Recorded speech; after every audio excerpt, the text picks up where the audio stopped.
I need to apologize to those who started Rashid Shaheed last week, although he did manage 105 air yards on 5 targets, but sometimes those deep shots, they don't hit.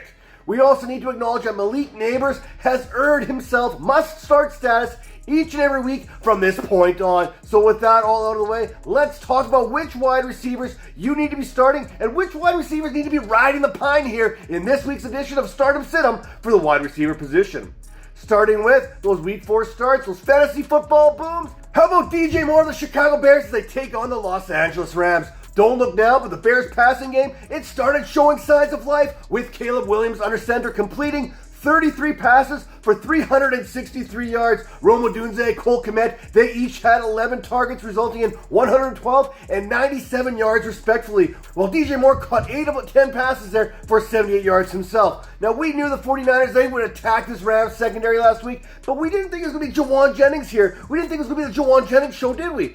This week, Moore, he gets that same Rams secondary that allowed 540 plus receiving yards and 6 touchdowns to the wide receiver position through 3 weeks. Now, one thing we need to monitor is Moore's status on the injury report. He did take a shot to that left knee, which may limit him somewhat this week. If Moore plays, you start him as he is one of a small group of pass catchers who has averaged 2 yards per route run since 2006 per PFF. If Moore can't go this way, Odunze, he is a smash play and father knows best, and Odunze, he's always wide open. The second wide receiver I want to talk about is Davante Adams of the Las Vegas Raiders taking on the Cleveland Browns. Let's call it the way it is. Las Vegas was absolutely horrible. They were embarrassed last week, although as someone who's been a Raiders fan his entire life, this was entirely predictable. Let's call it the way it is. Now, I remember last week predicting that this Browns secondary would limit fantasy production for Malik Neighbors.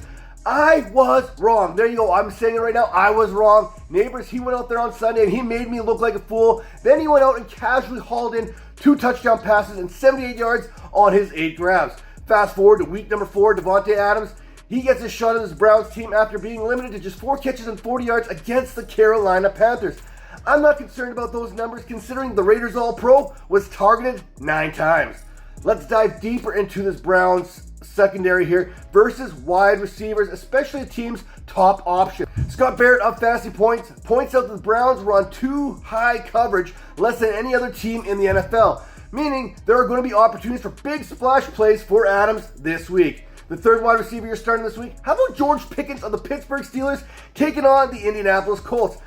I was going to go with Marvin Harrison Jr. here as the last start on my list here based on this matchup against the Washington Commanders. But by this point in the season, you already know if you have a wide receiver going against the Washington Commanders, you're going to start them.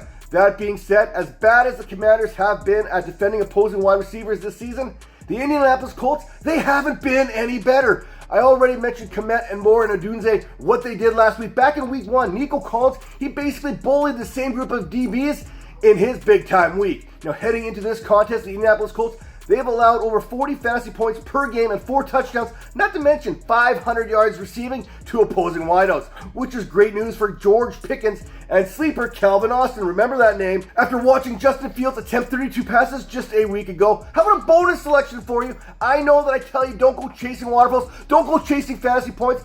This is the exception to the rule. Jawan Jennings of the San Francisco 49ers as they take on the New England Patriots. Last week, Deebo Samuel, he missed the contest with the Rams due to that calf injury. George Kittle, he missed the game due to that hamstring injury.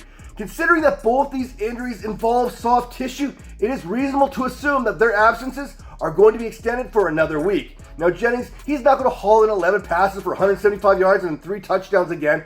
But the Patriots, they have allowed more than 500 yards to opposing wide receivers in just 3 games so far this season, which works out to about 39.4 fantasy points per contest. Now, how about those week 4 sits, those fantasy football busts? And I'm looking right at you, Garrett Wilson, as you take on the Denver Broncos. So many people are asking, what are we going to do with Garrett Wilson? Well, the truth is, I get it. 15 catches, 150 yards. That is frustrating to many fantasy managers, but the 26 targets he's had so far this season, that is telling me that a breakthrough is coming, and it's coming rather soon. Except it's going to have to wait a week because Garrett Wilson and the Jets, they're taking on Patrick Surtain II and the Denver Broncos, who have been tough on opposing wide receivers. Just ask Mike Evans last week, and yes, I know that's still a sore spot for a lot of us out there. Now, Evans, he was held to a lowly 2 receptions for 17 yards in that contest. Heck, Chris Godwin, one of the guys I absolutely love, he wasn't any better there, recording just 53 yards on the day.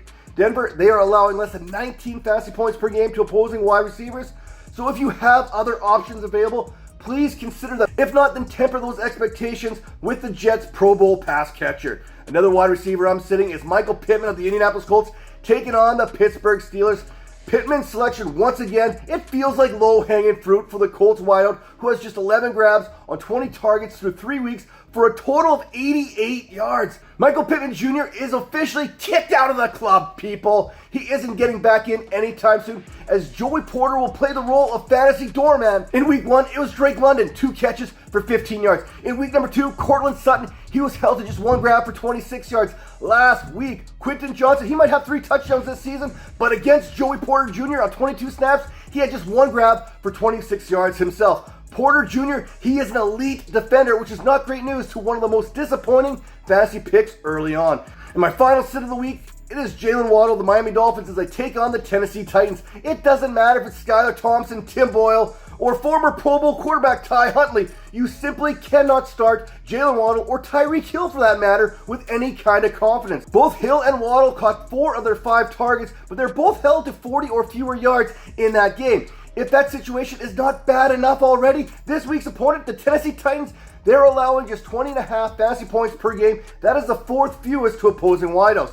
And they have not even allowed a single receiving touchdown to the position this season. Now, hey, when Allen Lazard is out there outscoring guys like Jalen Waddle, there's nothing else that needs to be said here, except head over to rotoballer.com for all the latest news and analysis when it comes to your fantasy football rosters, and head over to our Discord channel for all your starts, sits, trades, and waiver questions. I'm there as a 24/7 helpline. See you there.